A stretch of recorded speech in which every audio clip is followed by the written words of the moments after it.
জয় জয় কৃষ্ণ কৃপাময়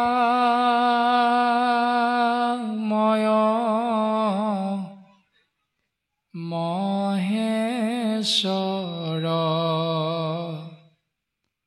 যাৰ আজ্ঞাহিৰে বহে ব্ৰহ্মা হৰিহৰ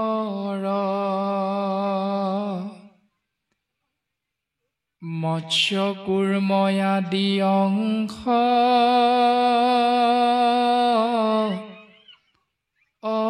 অৱতাৰ যাৰ ঈশ্বৰ কৃষ্ণ কোটি কোটি নমস্কাৰ নমো নমো মধু মুৰলীপু মহাহৰি অন্ত্যজুয়ুত্তম য়াতি হৈ যাক স্মৰি সমস্তে জগত উদ্ধাৰক যাৰ নাম হেনয় কৃষ্ণক কৰোঁ সহস্ৰ প্ৰণাম প্ৰভু ভগৱন্ত ভকতৰ নৱনিধি হৰিক স্মৰণে আৰম্ভৰ শোক সিদ্ধি পৰীক্ষিত মুখ কথা দ্বাদশ স্কন্ধৰ কৃষ্ণৰ চৰণে ভনে কিংকৰ কৃষ্ণৰ ৰাম ৰাম প্ৰথম স্কন্ধৰ পৰা দ্বাদশ পৰ্যন্তে কহিলা ৰাজাত মহা মুনীন্দ্ৰ মহন্তে সংক্ষেপ কৰিয়া উদ্ধাৰিয়া তাৰ সাৰ শংকৰে ৰচিলা কৃষ্ণ চৰিত্ৰ পয়াৰ শাস্ত্ৰৰ উত্তম গীতা ভাগৱত ধৰ্মৰ উত্তম নাম দেৱৰো উত্তম দৈৱকী নন্দন চৰণে কৰোঁ প্ৰণাম ৰাম চৰণে কৰোঁ প্ৰণাম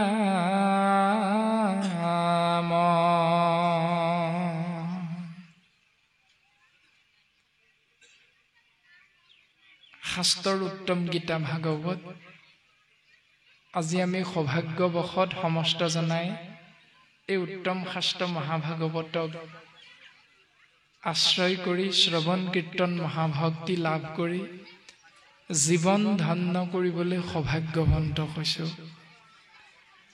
২ নম্বৰতে প্ৰত্যেক দিনাই কৰি থকা কৰ্মবিলাক আজি দিনটোত অকণমান হ'লেও ত্যাগ কৰি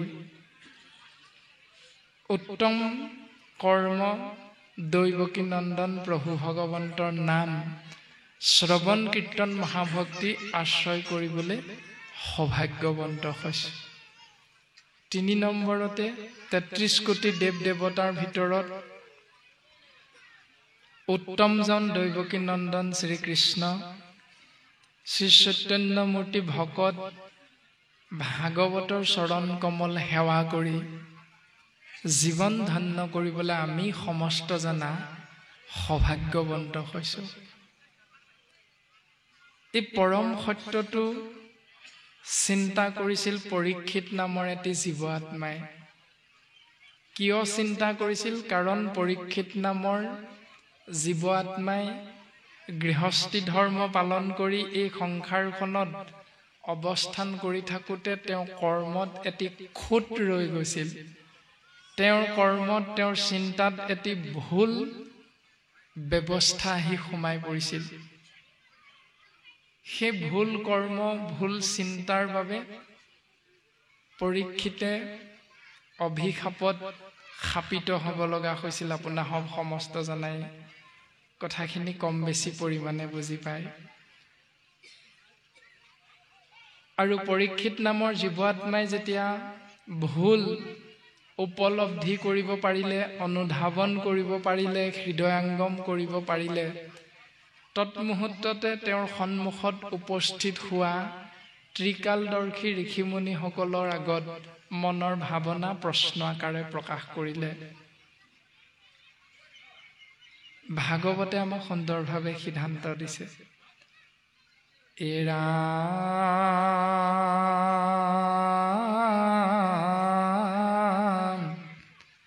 সাক্ষাতে তুমৰা মূৰ্তিমন্ত দেৱগণ ভৈলাই আখি মোৰ উপকাৰে উপশন এৰাম এতেকেতো মাত পুছো কোন মহাধৰ্ম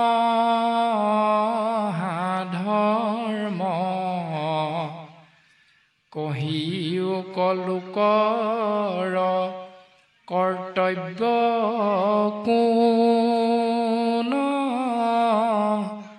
কৰ্ম।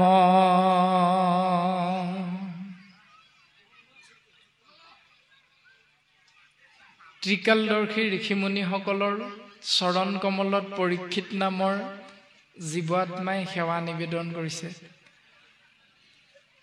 মই ইতিমধ্যে বুজিব পাৰিছো 7 দিন 7 ৰাতিৰ ভিতৰত এই সংসাৰ, এই শৰীৰ এৰি মই নামৰ জীৱ আত্মা যাব লাগিব। কি কৰ্ম কৰিলে, কাক চিন্তা কৰিলে, কি কৰ্ম উত্তম ধৰ্ম হিচাপে শাস্ত্ৰসন্মতে পালন কৰিলে মই নামৰ জীৱ আত্মা যি স্থানৰ পৰা এই সংসাৰলৈ অহা হৈছে সেই স্বধাম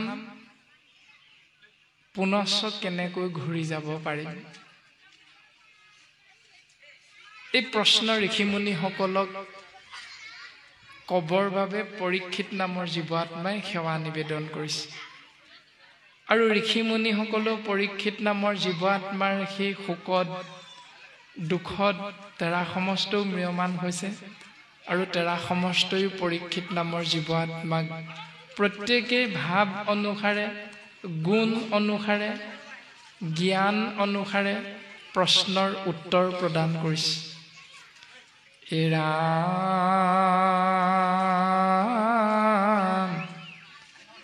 কেনমতে হুৱে সৰ্ব পাপত উদ্ধাৰ কোন কৰ্মে পাৱৈ লোক সংসাৰৰ পাৰ বিশেষত কি কৰিবে ম্ৰিয়মান লোকে বিমৰিষি কহিও কমুতৰিষি লোকে বিশেষকৈ এই সংসাৰখনত মৃত্যু পথৰ পথিক এটি জীৱাত্মাই শৰীৰধাৰী মনুষ্যই প্ৰকৃতপক্ষে কাক আশ্ৰয় কৰাটো কেনে কৰ্ম কৰাটো অতিব প্ৰয়োজন মোক তোমালোকে বুজাই দিব লাগে আৰু তেতিয়া ঋষিমুনিসকলে গুণ অনুসাৰে উত্তৰ প্ৰদান কৰিছে ৰামে শুনি মুনি সবে বোলে যাৰ যেন মতি কেহু বোলে তপতে পৰম পাই গতি কেহু বোলৈ মহাসিদ্ধি সাধে যজ্ঞ দানে কেহু বোলে পৰম মুকুতি তীৰ্থ স্নানে কেহু বোলৈ মহাযজ্ঞে তৰৈ সংসাৰক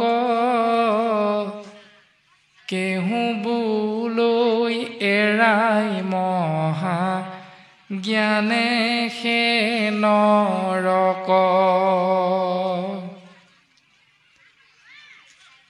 পৰীক্ষিতৰ প্ৰশ্ন শুনি মুনিসকলে গুণ অনুসাৰে প্ৰকাশ কৰিছে যে তপস্যা কৰিলে জীৱৰ কল্যাণ সাধন হ'ব যজ্ঞ দান কৰিলে জীৱৰ মহাসিদ্ধি লাভ হ'ব তীৰ্থ স্নান কৰিলেও জীৱৰ মুকুতি হ'ব মহাযজ্ঞৰ দ্বাৰা সংসাৰৰ পৰা তৰি যাব পাৰিব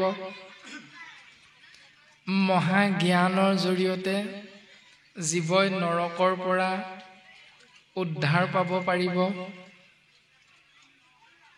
আদি আদি ধৰণে বিভিন্ন পথ পৰীক্ষিত নামৰ জীৱাত্মাক প্ৰকাশ কৰিলে এতিয়া ম্ৰিয়মান নৰ পৰীক্ষিত নামৰ জীৱাত্মাই সেই কথাখিনি বা উপদেশখিনি আশ্ৰয় কৰিলে নে নকৰিলে যদি আমি চিন্তা কৰোঁ ভাগৱতৰ পদে আমাক উত্তৰ প্ৰদান কৰিছে ৰাম সবে সন্তে কহে আপোনাৰ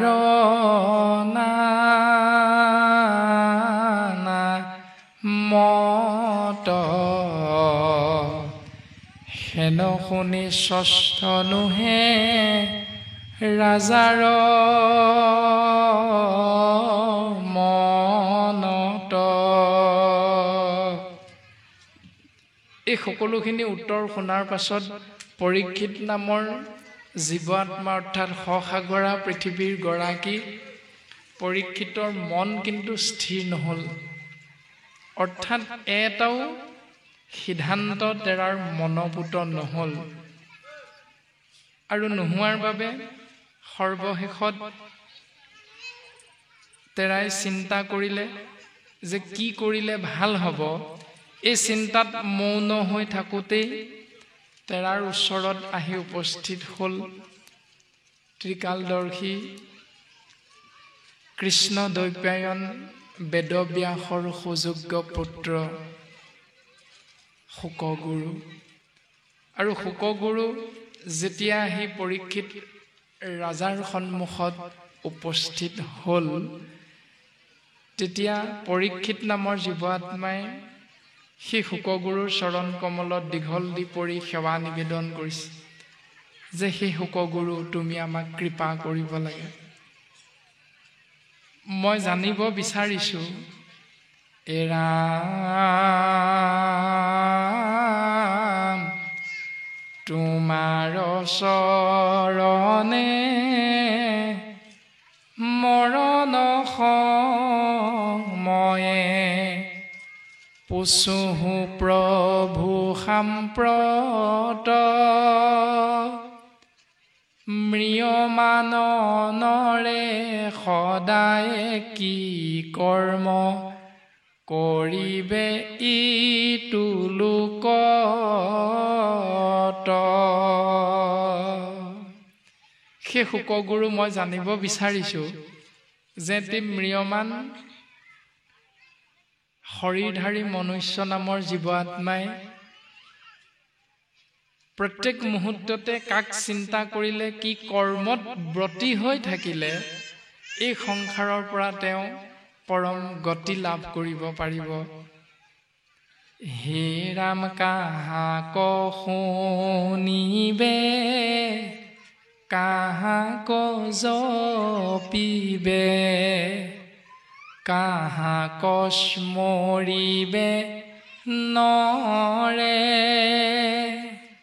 ভজিবাক যোগ্য কোননো দেৱতা কহিও মোক সত্ৰৰে শ্ৰৱণ কীৰ্তন স্মৰণ যোগ্য নহি যত যত কথা তুমি হি পৰম গুৰু মহামান মুনি কহিও মুত সৰ্বথা।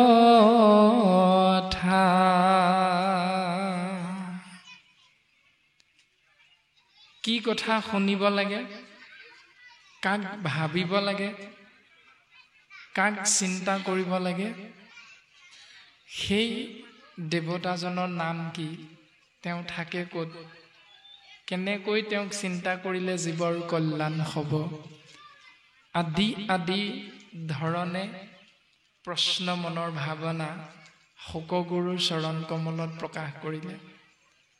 আৰু মহামানী শুকগুৰুৱে উত্তৰ প্ৰদান কৰিলে ভাগৱত শাস্ত্ৰৰ জৰিয়তে। কৃপালু শ্ৰীমন্ত শংকৰদেৱ গুৰুজনে আমাক দৰ্শন কৰাইছে। এৰা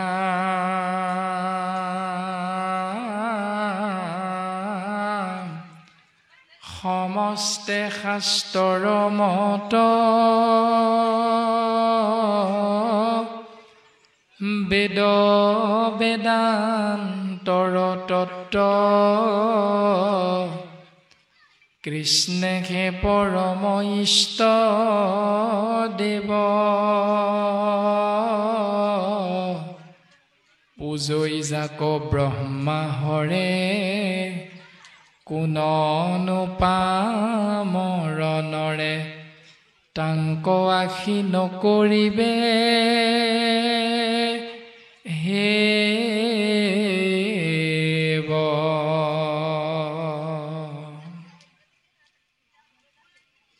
সৰ্বশাস্ত্ৰৰ সাৰ তত্ত্ব হ'ল কৃষ্ণদেৱ পৰম ইষ্ট। জীৱই চিন্তা কৰিব লগা একমাত্ৰ ভজনীয় তত্ত্ব হ'ল কৃষ্ণদেৱ। আৰু সেইজনা সৰ্বশক্তিমান ঈশ্বৰ পুৰুষ কৃষ্ণদেৱৰ দুখানি অভয় চৰণ কমলত প্ৰত্যেক মুহূৰ্ততে সেৱা কৰি থাকে, চিন্তা কৰি থাকে ব্ৰহ্মা আৰু শিৱই। আৰু সেইজন সৰ্বশক্তিমান ঈশ্বৰ পুৰুষ কৃষ্ণদেৱৰ চৰণ কমলত কোননো পামৰ নৰে তাংক আশী নকৰিবে সেৱ। এনেকুৱা কোন মনুষ্য আছে যিজন সেইজন সৰ্বশক্তিমান ঈশ্বৰ কৃষ্ণৰ চৰণ চিন্তা নকৰাকৈ এই সংসাৰৰ পৰা পৰম গতি লাভ কৰিব পাৰিব। মহামানী শুকগুৰুৱে এনেকৈ পৰীক্ষিত ৰজাৰ আগত সুন্দৰভাৱে উপদেশ প্ৰদান কৰিছে, যিটো আপোনাসৱ সমস্ত জনা মহামহন্তৰ বিদিত আপোনাসৱে জানে। আমি মহামূঢ়মতী এনেহেন মহাভাগৱত আপোনাসৱ মহামহন্তই আমি মহামূঢ়মতীক পাঠ আৰু আলোচনাৰ দৰে মহান দায়িত্ব অৰ্পণ কৰিছে। গতিকে আমি সীমিত জ্ঞানৰ জৰিয়তে এনেকৈ আপোনাসৱ মহামহন্তৰ চৰণ কমলত সৰ্বপ্ৰথম মহাভাগৱতৰ এক থুলমূল আভাস প্ৰকাশ কৰা হৈছে।